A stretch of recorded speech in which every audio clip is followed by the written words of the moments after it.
دری دروازه رفتم، نالش مادر به گوش آمد.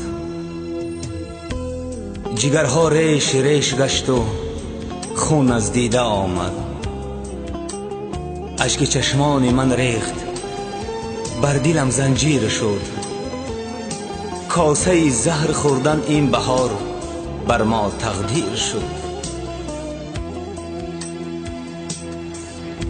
ایا مادر، مدار من تو بودی، گل اول بهار من تو بودی.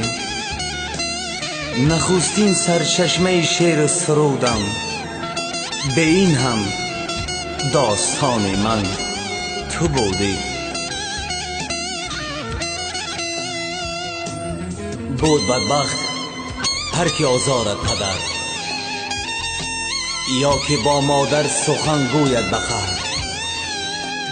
البته در جهان او رسوا شود، هفت دری دوزخ بر رویش وا شود.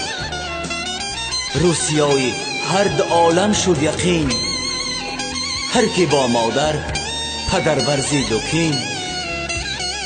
توبهش نبود قبول کردگار، عاقبت شد دشمنی پروردگار. در حدیثی مصطفی دیدم نوشت، در قدوم مادران باشد بهشت. آخر مادر جهانی ارمان مادر، مشعل به سر گوری.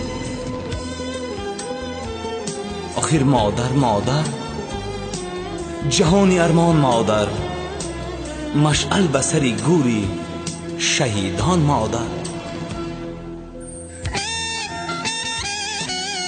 ای مادر جان، به خاک پایت صدقه، بر شیوه های دعایت صدقه. آدم ز دعا سبزد و از آب درخت، بر پند و نصیحت و دعایت صدقه. شاخ اگر بالا رود تا می رود خم می شود. حیف عمر آدمی تا می رود کم می شود. حیف عمر آدمی اول بهار آخر خزان. حیف که نام شیرین از جهان گم می شود.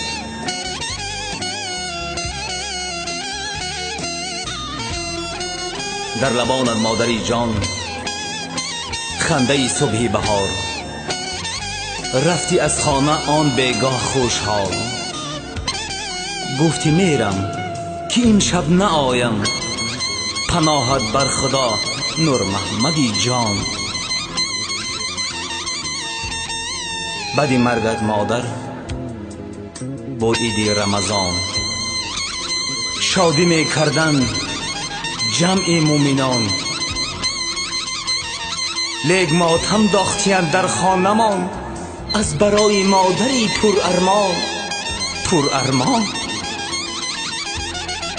دخترانت زار و نالان هر زمان، از مادر پرسند آنان نام و نشان. من چی گویم که دهم تسکینشان؟ ای چناری ریشه‌گردان پسر،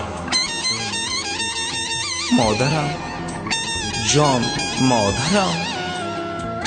نیستم شاعر اما می نویسم بهر آن، تا نباشند ناامید خویش و تبار و همسایه ها.